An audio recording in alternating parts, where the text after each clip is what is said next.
so potent and powerful. Now we have kind of the Hail Mary for 369 to grab the Vladimir, but you know, your two big carries, Knight and 369, are magic damage. Doran's going to be able to itemize very strongly for that, as well as the Galio. So those champions should lose a lot of their kill pressure. And while a lot of the eggs are in the Deft and Pioshik basket, you know, there's a very real world where top esports' composition just runs out of steam and can't damage the itemization from DRX.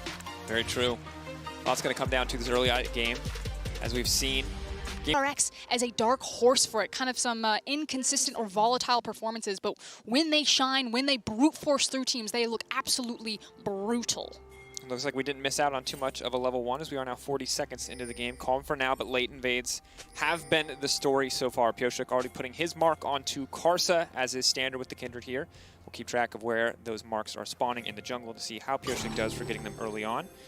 Of course, reminder, first seed, and you're drawing up against the other second seeds. That is JD Gaming, G2 Esports, and Fnatic. If you get second seed, you have to play against either Suning, Damwon, or Genji if you're coming out of this group. So those are pretty much the options ahead. And I think at this point, as much as I love the LEC, first seed is looking like the safer bet. We do have that delay invade. Keria spotting it out there on the Bard right there as a ward goes down on the red buff. So trying to get information about where Pioshik is going to start and how Karsa will path around that. Also another very defensive ward from top coming on the Dragon Pit. So trying to check if Pioshik did start red and then would use his Q over the Dragon Pit wall to then invade blue buff, which means that Karsa can actually feel really confident to just slowly full clear his top side camps. And for now, Chobi's going to have pressure advantage in mid lane, but of course he's trading his own life to secure CS and wave pressure. Eventually that will turn against him, so has to be careful about that one. Deft and Keria holding on to lane control. Early range advantages, and of course the notorious Bard level 1 are going to make things easier, but as level 2 starts to come in, Lulu is going to be more of a threat in terms of relative damage output than the Bard. And I do want to take a moment, as we're kind of in the lull state as junglers farm and laners are fighting. Deft is such a powerful laner, and now being really empowered with this Caitlyn, this Bard combo that you just talked about. And the fact that it was a priority pick for a Caitlyn, a champion that had kind of disappeared when we came into play-ins. Keria on record said that he wanted to get the World Championship for Deft. And this guy has had such a long career. Samsung Blue, EDG, had that short stint in China, then went back over into Korea. And he's now looking across at Jackie Love, who in his first year picked up a World Championship. And now is one of the favorites to win 2. Difficult position to be in, for sure. Deft feels like one of the greats who never quite got there, whereas Jackie Love feels like he's one of the greats because he did. It's almost an ambition-esque storyline for Deft at this point. And while everyone is looking at Damwon and top esports and JD Gaming, you know, DRX has fallen a little bit down on that list. And so I really want Deft to have a breakout performance. You know, he pulled out a bit of the ego, picked the Draven into Jackie Love, and kind of had some egg on his face. But this time around, on more of his big comfort pick of the Caitlyn, I want to see this guy shine and really say, no, I am here to lift the championship. Because like you said, probably one of the last greats that doesn't have the title to her name. Very true.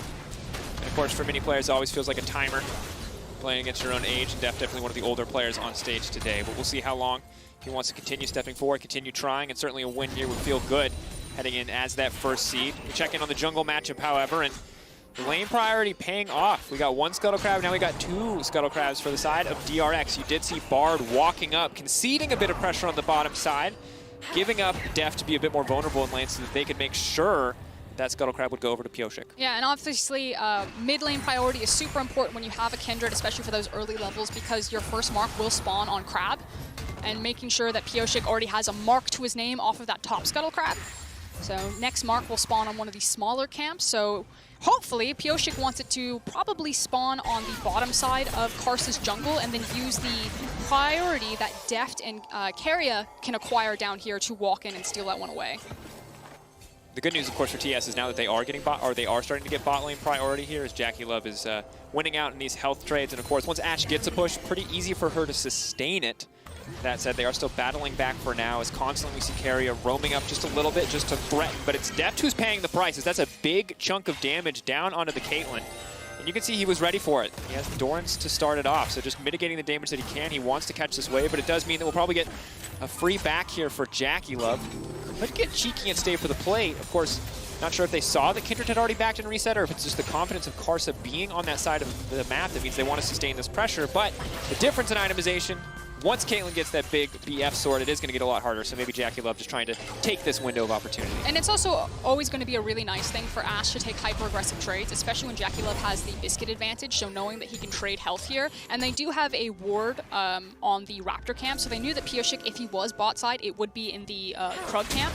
But Pioshik has now gone over Q on the Dragon Wall. We talked about how his next mark would be spawning in TES's bottom side jungle, and that's exactly what happened. They've unlocked Keria, and boom, 2 marks there for the Gromp. The next one can spawn on a lot more camps, so it should be a little bit harder to predict where his 3rd mark will spawn. Yeah, and at the end of the day, getting 2 marks this early from Kindred without any actual conflict, just getting it from PvE feels good, and fantastic use of the pressure from the team to set him up to do so. That said, obviously, Ash now going to get her first back for JackeyLove. Boots 2, trying to weave in and out a little bit more on the autos, and we're still waiting to see what the first back will hold for Def. He's going to be back in with a lot more money, however, so BF should be pretty easy, and if he's able to grab Boots as well, it is going to make this lane phase that much easier. Yeah, especially because JackeyLove already got that back in, now has the Zerker's Greaves to his name, so really making use of the attack speed. Wants to try to keep Def locked into this lane as quickly as possible. Chovy hovering in the darkness. Of course, they are going to spot him out. They have to be careful. Chovy pretty comfortable in the 1v1, but not nearly tanky enough with the Predator option to survive much past that, so we'll use the Predator defensively here. Oh, Pioshik's going to get another mark. He is flying through this jungle right now. And they're pulling a Bard as well. This is so fantastic. Meanwhile, JackeyLove is just catching a wave. Lulu has opted to reset. And what we're witnessing right now is PvE genius, as Pioshik going to grab his 3rd mark already. And again, 4 marks is a big deal. It's an extra 75 attack range. Of course, from that point on, you're getting diminishing returns, but that's the big break point that you look out for. And that's going to make Kindred so much stronger in these fights, whereas normally your low range is contending with Graves. An extra 75 makes it much, much easier. And I really want to compliment all of the resources that DRX have put into covering Pioshik there. You know, like you said, pulling up the Bard to help invade on the Raptor camp or be there just in case. Chovy constantly contesting for pressure, moving with his jungler. Just really beautifully done in the first 7 to 8 minutes of this game, even though it feels like no action has happened, to put Pioshik on such a huge advantage. Yeah. Of course, as we check in across the map, CS numbers are relatively similar. No one giving up massive lane advantages quite yet. The big difference on the top side is going to be the Cole for Vladimir.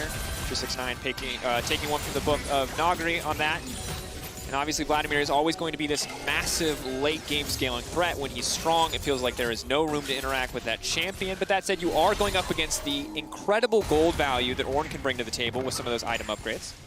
Now, the initial resets have come in. Dragos, you were talking earlier about the BF sword for JackeyLove. He now has it, and you can see that they have much more control over here. But I do want to compliment JackeyLove. Walked over and actually peeked in on the Gromp camp. Pioshik was in a reset. He checked his red buff and is now on his own Krug camp. So finally, Karsa will slow down some of this mark stacking by denying the 5th mark away from Pioshik by taking this Gromp, and now handing the blue buff over to Knight. And solid so far. Pioshik does have a control ward, though. If Karsa peeks in, like if they get information that Karsa moves to topside when his camps spawn, Pioshik can try to go over the wall and solo the dragon, which is why I think it puts pressure on top to try to get mid-priority here by pulling Karsa into lane and rotate into Infernal. Thing is Carrie's only level 5. That arrow still connects. Wow, big hitbox. Definitely go over the wall, though, to make it out of this one. Clean portal to take him out to safety. The sidestep to dodge the stun is big, but they can't quite finish the job. Are they going to push more for this one? It doesn't look like it. Good pressure coming in from TES, but the fact that Def survives that is a miracle. Really cleanly played from both teams, and this is what people wanted to see when you have such superstar-studded rosters take the Rift. You know, the Bard portal was so nice, but the sidestep from Lulu to make sure that Bard couldn't connect the Q on the stun. The fact that the arrow didn't connect to start it up.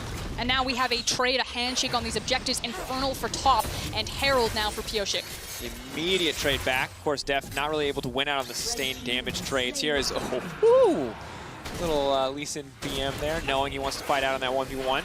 Look at Knight. He's standing on the Raptor camp. I think he was denying the Raptors themselves. So now, thank you, Observer, showcasing that Pioshik decided to handshake on it, took the Herald, knowing that the fight was lost bot side. He did his Raptor camp while the skirmish was happening, then rotated immediately up into Herald, checked over for the Raptor camp, and Knight brilliantly stole that one away, so denying now 2 marks away from Pyosik. And I'm just double checking that we got the number on the marks right, because the fact that it's continuing to spawn on Gromp and Raptors indicates to me that it might still be mark number 3 that we're waiting on, not mark number 4. But we'll keep you updated. Ooh, on it is that mark one. 3. Yeah. Get the confirmation though before we go too hard on it. So not quite 3 marks currently, actually. So the 4th mark's still spawning on. Now Raptors. I'm less excited. There you go. No, it has 3 marks. It is on mark 4. Yeah. So not quite. It's not the 5th mark, and it's not the 3rd mark. We're both a little off on that one. Meanwhile, on the top side of the map, we're going to continue to see. It's not a wet noodle fight, but it's kind of like a flex off. Like, no one's really doing any damage. They're just looking for some style points here. They're just looking for these small incremental advantages. Pretty impossible to extend any really meaningful lead here at this point in the game in the top lane. And I think at this point, DRX need to be a little bit more creative about how they're unlocking Pyosik. Because right now we're just sitting in solid farm lanes, and while this does really well for the scaling options that DRX still have, Kindred is no longer getting the same access into the jungle that she once was. So I think maybe you try to play behind Deft and 3v3 this bot side, and then use either a kill by placing a mark on one of the enemy champions, or then using that to snowball in. But Carson knows that Pyosik will be bot side, has denied another mark, and arrow goes wide. Goes wide. Ooh. Unfortunate. That it certainly would have been a kill on the Keria, and I think the big response is obviously an option. We'll hold that thought as maybe we see a bit of action here on the top side, but just looks like a little bit of a health trade here. The Vladimir will bring 369 back to about full. I was waiting to see if they would use the Bard to try to force a play of their own, but definitely Keria playing with fire there. That could have been really embarrassing to walk up and immediately get one shot like that. Could have been a big difference, but now the whole team playing on the bottom side. They're a little bit late for that mark. But Pyosik here for a little bit more pressure is level 8, matching Karsa pretty well at this point in the game, about a 2-camp advantage. Yeah, he's got the Herald behind him, so they want to drop this for plates for Deft. Usually when he's on the Caitlyn, it's just about putting as much gold as possible into him. And of course, Stormrazor is an incredibly oppressive laning power spike. If they are able to extend this lane phase, maybe why they are dropping it in this circumstance rather than trying to use it to eliminate a tower entirely. We're racing for Raptor camp right now. Karsa was hanging behind his bot lane, just making sure that Chovy wasn't rotating for the dive. And now he's going to Raptors, but setup is there, but I don't think he can connect the stun. No, Lulu just close enough to the wall, and now the follow-up is coming through. Deft trying to do the damage, but Jackie Love exhausted, still free firing there. Chovy running his way in, but they'll get the TP. And they'll back off, not wanting to commit for anything else. But in the meantime, Karsa also got the Raptors. It's an arms race right now. It's Karsa trying to deny and control this Kindred as much as possible. And they had this one window where he was like, I need to go to the Raptor camp. And then immediately Kindred changed target, tried to execute on the dive. It was Knight that caught it. So they've managed to slow down kind of the early farm scheme of DRX. And again, no one's died, but there's just been so much of a cat and mouse game, if you will, around these camps. Interchanging marks, it looks like, aiming for the Graves. Karsa has to be careful on this one. Level advantage for the Kindred. Big damage now coming in. Ornn from a very long range away can help. It's going to force the flash out from Karsa. No mark here, but we'll still take the camp away. I feel like Pyosik is down with this. Puts the mark on Graves, and it's like, I'm coming in whether you like it or not. There's either a mark or it's you. Like one or the other. Mark's on you. Mark's on the camp. Meet me there at dawn. We do battle. And in this case, they're going to be doing battle for the Gromp again here. As Knight checking on the red buff on that one. They're going to donate the blue over as well. This feels like such a battle. These mid laners look like they're playing mid lane, but they're not. They are both supports for their junglers, trying to deny enemy junglers opportunities, trying to set up marks for Kindred. Of course, we will come to a head when it all meets into more of a team fight phase. They are bringing the whole squad to this Gromp right now. We've watched so many games where laning phase has ended at 2 minutes. We are teleporting for the blue Gromp fight. That's right. Oh, clean flash on the Knight. That's an excellent start to the fight, but it might not be enough. The immediate flash over the wall, but this does mean the Gromp for Pyosik, or should, as it is now respawning. But TES, they will not go quietly into that 4 marks. The flash over the wall coming out, though, certainly should mean that Pyosik can get it.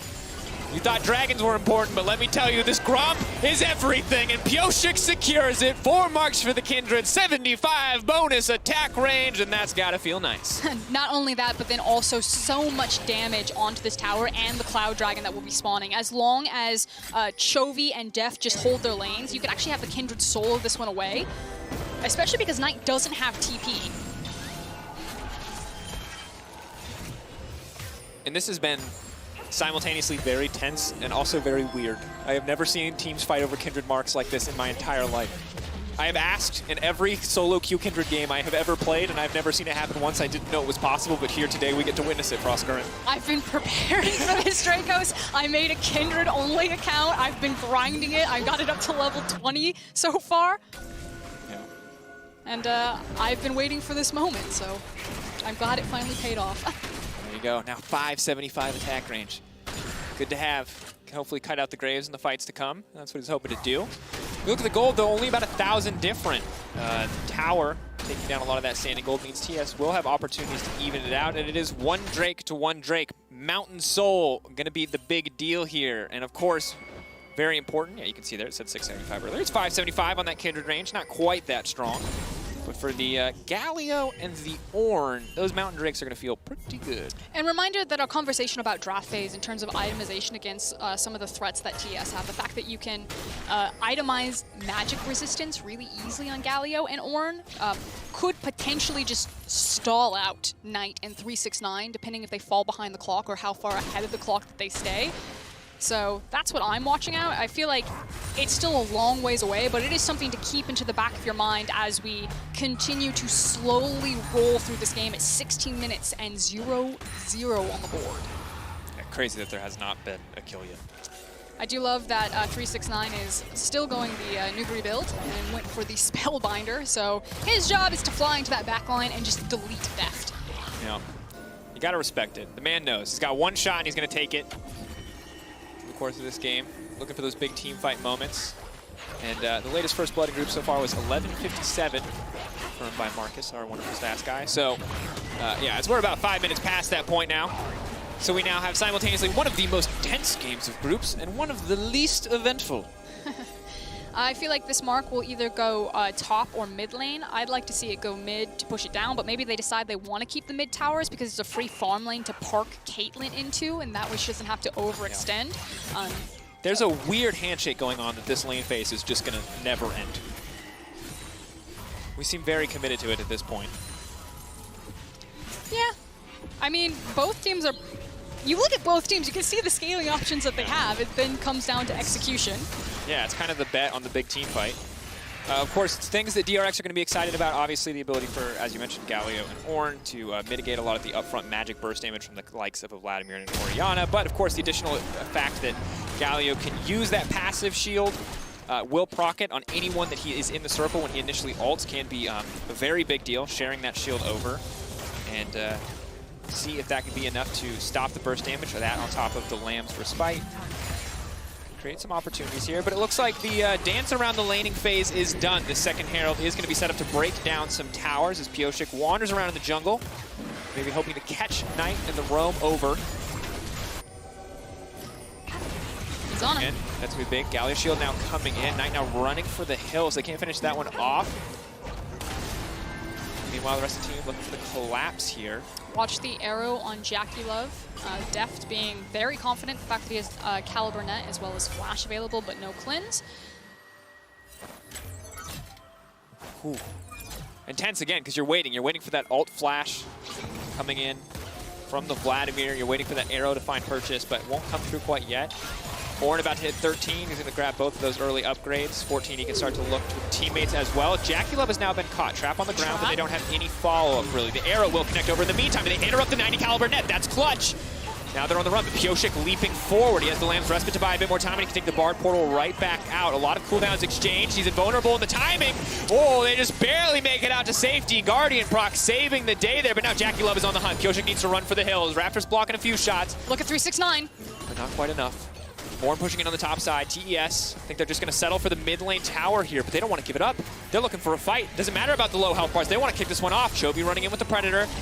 They refuse to give up any towers this game on the side of DRX. And you could feel both team kind of flexing at each other, kind of calling some of these bluffs right there. We talked about, you know, the fact that you can snap grab Deft. He doesn't have the cleanse with an arrow, and Deft decides to roll it, now loses both his summoner spells as the Mountain Drake is about to spawn. Now, obviously, not the most important one. I think Deft will be fine that if DRX don't get a good positioning on this one, to let it go and continue to funnel farm into him. Now has 2 completed items to his name. but could be punished now. Needs to be a bit more respectful of that Ash Arrow, especially because Jackie Love also has his defensive summoners. Absolutely. Of course, Ornn TPing in may mean that he has to give up the top lane tower, of relative less importance compared, but the longer the lane, the more time Vladimir has to potentially bully out here.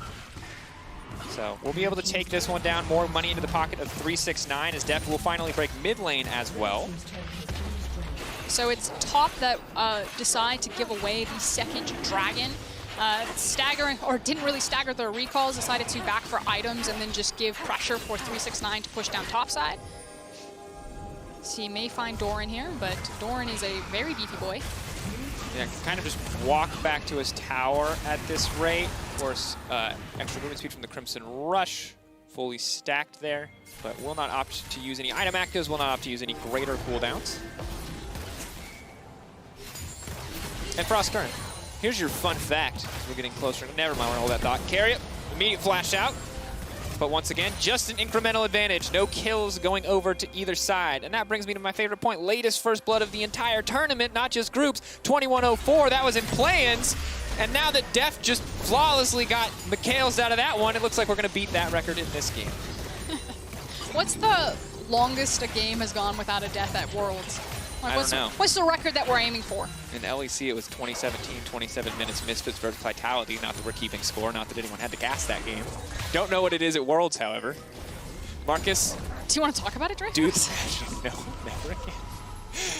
Anywho, here we are in a very tense, I feel like to a certain degree, game of chess, but just clearly both teams very highly valuing this first seed, and a completely different side of both these teams than we saw the last time they met. I think it's safe to say. I like to think of both of these teams as kind of the muscle of their respective regions. Like, don't get me wrong, Damwon, a lot of muscle still. But usually when I think about Damwon, it's like the muscle, the brain, the discipline. They've got like everything going for them. Whereas it feels like when DRX get their victories, it's really because they brute force you. They skill check you, and they like to flip. And top, to me, is kind of the same thing, especially in comparison to a team like JDG. They can just outplay you and make things possible that you didn't think were possible because of how talented their members are. So I really want to see fights because I want to just watch the micro brilliance and how these teams will out-execute each other. But instead, I'm sitting here 23 minutes in at 0-0. It's 22. Because if it was 23, we'd be on the cusp of a record. Fun fact, latest World's First Blood, 23-38. It was in the finals between Samsung and SKT. So surely someone throws an arrow and catches someone right on the chest. We were on the edge of death so many times for so many different people. Deft should have probably died bot lane. Keria probably should have died bot lane as well. The arrow just went a little bit wide. Maybe Knight will go down. Only one team can walk away with first seed, but they can both walk away with the record of latest first blood. This is how you really, you write your name in blood on the world's record stage. There you go.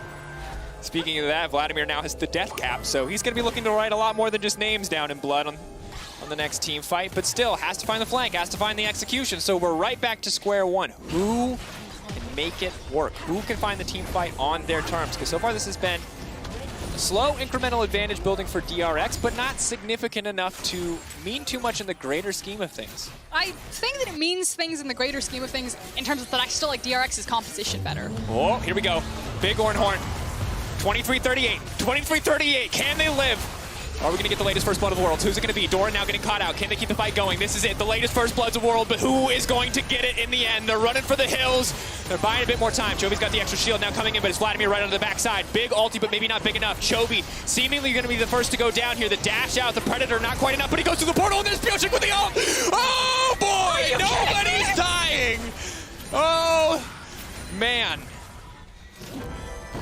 What? But TES are going to get this mid lane tower. It looks like never mind! Knight's done!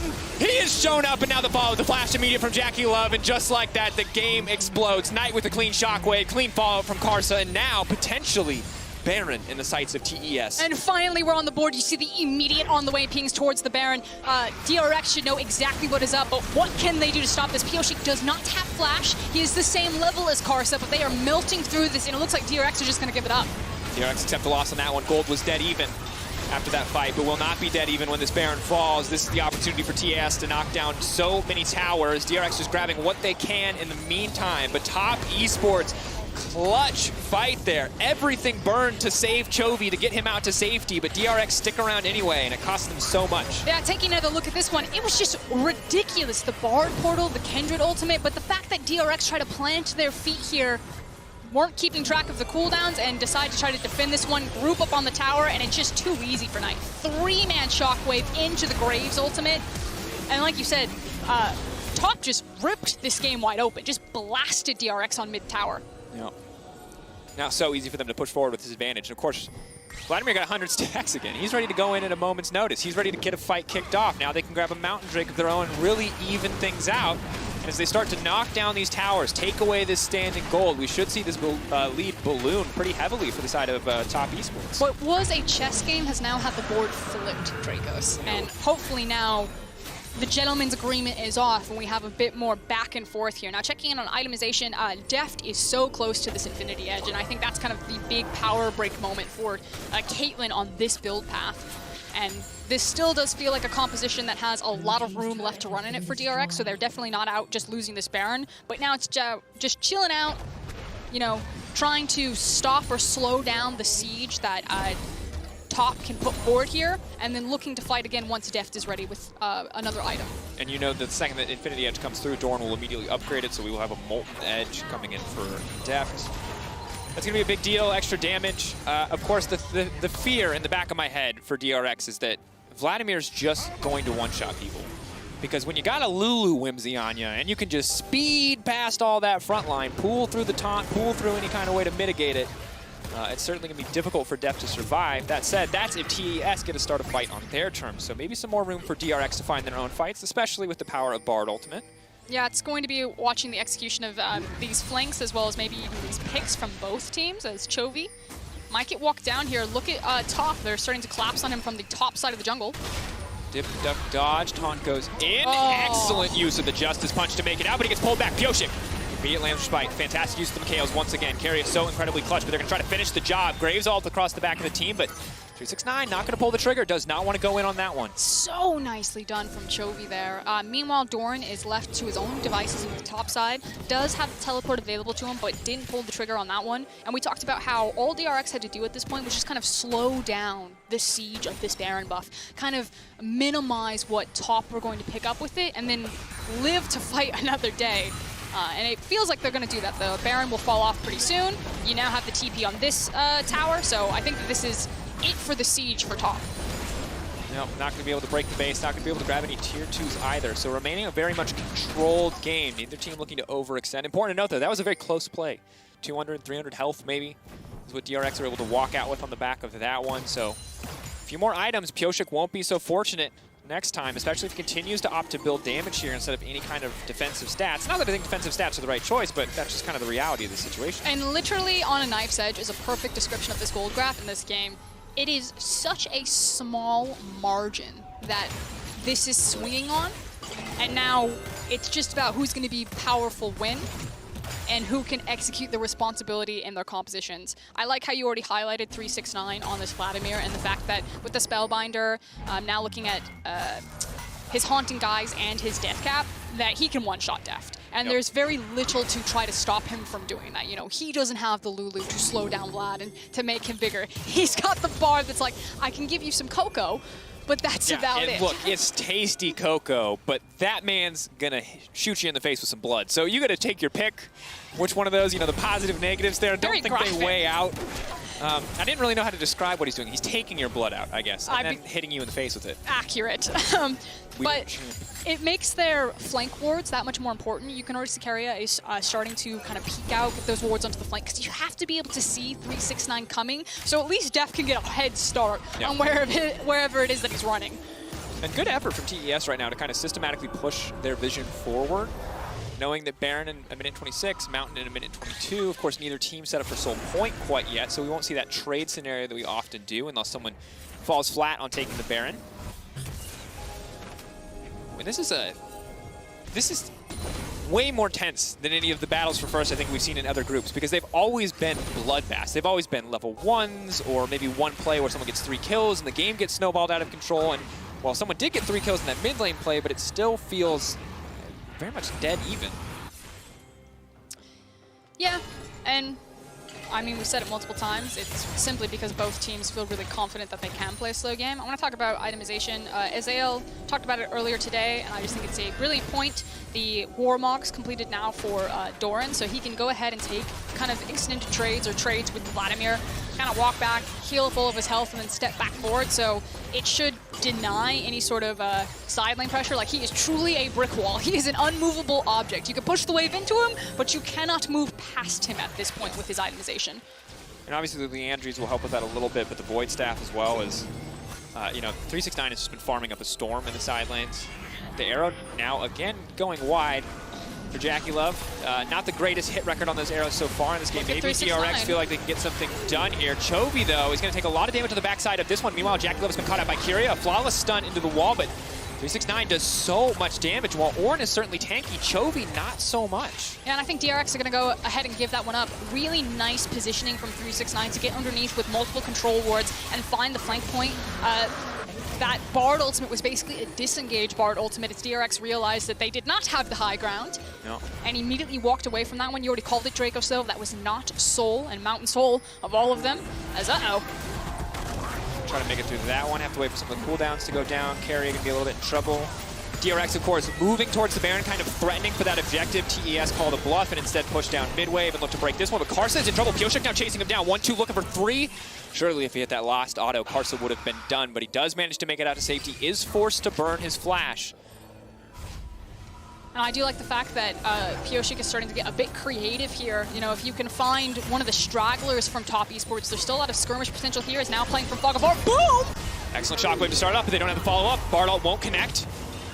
They buy a bit more space, but that's Lamb's Respite down. A small window here for TES to find a kill with no chance to save that backline. And I think it's just going to be the cooldown traded. Maybe if they had found a kill there, they go ahead and push onto the Baron, but instead staggering backs, getting deft into his items and blast cone over the wall. We've played 32 minutes of very little action, of some trades here and there, some trades of cooldowns for some fights. DRX have been lulled into a false sense of complacency because that is going to be Baron for TES. Soul point as well. Ooh, it's going to be responded shortly after the Baron falls away too. This is a good look for TES right now. And just the disrespect, you know, the Scuttle Crab is down. DRX just kind of forgetting the split second about the blast cone, the ability for how late we are in the game, how many items we have, and how quickly either of these teams will shred the objective. Now 2 Barons to top's name. And again, that just puts DRX on the defensive. Can they survive it? You take one bad fight, especially this late in the game with the Baron buff, if there's multiple members, you shred through the towers. Yeah. It's game over. But right now, I felt like execution was just so easy for DRX earlier on in the game, but because we've now hit this late game stage, well, they certainly can just out-execute and win a fight. There's so much leeway when you have a level 18 Vladimir with 3.5 items completed, because if he ever finds an opportunity, regardless of what the team does, he can kill all of DRX. We also need to talk about Chovy. He's got the Death Crown. Knight. Did the ward spot them? Ship. They don't know. Oh my god, this is flawless play around Fog of War. Carry is walking forward. They think they have the bait. They don't know. They don't know. Oh, but the follow-up, I don't think that was a good Bardalt. That might not have been good at all, but maybe they can get the follow-up fight as well. Now instantly Knight's going to get popped. He has to find a time to use the shockwave. 369's been zoned away from the fight by Doran. So far, so good for DRX. That's going to be the 2-man knockup. So once again, 369 trying to find his way to the backline, and he's found Deft. That's going to be huge. Can he take him out? Deft trying to heal up as much as he can. He gets the magic damage shield coming in from Galio as well. It's a close fight. DRX into Lamb's Respite. The break is all they need. The rest is all they need, and they find that one. So beautifully done, and I agree with you, Dragos. It almost looked like disaster when Chovy is thinking maybe he can try to find the execute on Knight, because this is a big AP Galio, and the Bard ultimate kind of stalls everything out there, but brilliant zone control from Doran and Chovy, as well as a clutch Kindred ultimate, means that ultimately DRX kills some of the Baron buffs and take down the mid tower. And again, get ready for more of those, because every fight is going to feel like that. Every fight is going to feel like at any moment the game could end. A small win for DRX at the end. They still traded back and forth, still 2-4 the kill score. That was only a 2-for-1 in their favor despite everything burned. In a minute and 27 seconds from now and counting, it will be Mountain Soul on the board for TES, and certainly that should be enough to be the final knockout blow as we see this one more time. And again, I'm thinking maybe some miscommunication, or maybe they intended that to be exactly as planned, but it does delay Knight, allows him to get his flashback off, and you think that could be disaster, but really good zone control from Doran. He finds 369, he manages to knock up 2 members, then immediately into stasis, and Deft then gets enough time with the exhaust on 369 to walk him down, not be under pressure. The Lamb's Respite comes in, Pioshik trades 1 for 1, dies on the back half of that, but does manage to allow Chovy to walk away. Shut down to the Galio as well, and you saw in that fight big shield going on to Deft. That's a combination, it looks like, of both the Galio alt shield, where he's able to share the shield of Duran, as well as the Hex Drinker. So just, again, so incredibly close on the fight overall. A few less cooldowns on the side of DRX. It could have been disaster, but now they are setting up. They're trying to get ready for this fight as they push into their own jungle for vision control. All about vision until this dragon respawns. Big thing is the flash and summoner spell check-in, so Chovy obviously not having his flash. Won't be the biggest deal. This guy's a pretty beefy boy, but Knight not having his flash on the Orianna could actually be massive. And you talked about the vision. Already, the Observer's doing a great job showcasing 369, using control where it's getting underneath, knowing that both teams are going to be gearing up for this dragon, and trying to find someone out of position. No. They've all walked face first into the Vladimir, but who's caught who? Who's going to be able to find it? Pioshik going through, the arrow's finally going to connect. They've held on for now with the Lamb's Respite, but Knight coming in over the wall. The Baron setting the sights. The Dragon, rather. Dragon Soul for TES. Can they secure it? There's no way to stop it. They managed to grab it. That's Mountain Soul. DRX. This isn't the fight that they want anymore. They're pulling away. Deft trying to throw down some last-minute damage, but big win for TES. And 369 is just an absolute monster. That health back that he got off the Vladimir was absurd. It's also inside track now for top to push down mid lane. Maybe they just clean out this tower, kick it down, and Elder now on the board in 6 minutes. And a 2.5 gold difference, 2,500 gold difference, but triple Mountain. It's going to be feeling pretty good when you have the Mountain Soul as well. Of course, maybe not the best users of it on this team, but still the extra shield to mitigate any kind of burst coming in will be good to have. And again, TES set a trap in the darkness, preying on the expectations of DRX. DRX, they think that TES have backed, they think that they've backed away. But instead, they're taking the Krugs. They're covering 369, who's also escorting a minion wave down into the bot lane as they continue to siege while they have an opportunity to play bot side since Baron's not spawning until a minute 17. Meanwhile, you can see Doran's immediately pulling the trigger and backing with his Bard as TES have called DRX's bluff. DRX were running up mid lane, and now they must respond to the charge that TES have on this bot lane. Again, DRX thought that they backed, but they hadn't, and now the push is set up on the bottom side. The Bard ult will go wide. Ornn doesn't know where to throw the ult because he was blinded, so he throws it away from the enemy team. Now we have the rest of the damage coming in. Deft ult not going to do too much. Look at the teleport. The knock up onto Jackie Love. Vladimir now coming in. Galio on the backside as well. Deft with the immediate Mikhail's out to safety. Now trying to run, but that's going to be it once the front line is gone. The fight is surely over. Big fight for TES. Do they try to push their advantage here and just end the game? So many cooldowns are gone. There is no Lamb's Respite. There is no Galio ult. Deft doesn't have anything. Doran is dead. But there's no minion wave. How much are they willing to commit for this? How long are they willing to wait before this fight turns against them? The wave just about to come back in. I need to see how many stacks are on the Spellbinder for 369. Yeah, watch 369. He's got flash and ultimate. Shockwave's going to miss, though, and that's big. Pioshik healing back up. They need to get the wave clear down here. They don't have a ton of tools to do so, so it's going to be at least one. That's going to be the taunt in the middle of the fight. That's going to be the follow-up. Pioshik now going in, but they don't really have a good option for damage. But Jackie Love taking so much back in return. Deft, though, now the one in trouble, forced to flash out for safety. The flash into melee range, and the shotgun to the face. It's 369 now looking for a little bit more, and that's going to be it. TES, they find the fight in the base that they need. Carrier will buy a bit more time, but TES now just get to have fun. They now get to enjoy it. It was a chess match for 38 minutes, but in the last 20 seconds, it has been an absolute brawl, and it is TES who have come out on top, doing their region proud. They flash RNG, they flash IG, and now they're looking to style on the opposition as they will secure first seed in Group D. And it got a little dicey there for a second in some of these team fights, but just so much discipline from both teams. It was a stalemate for so long, but everyone was fine taking the handshake on that, knowing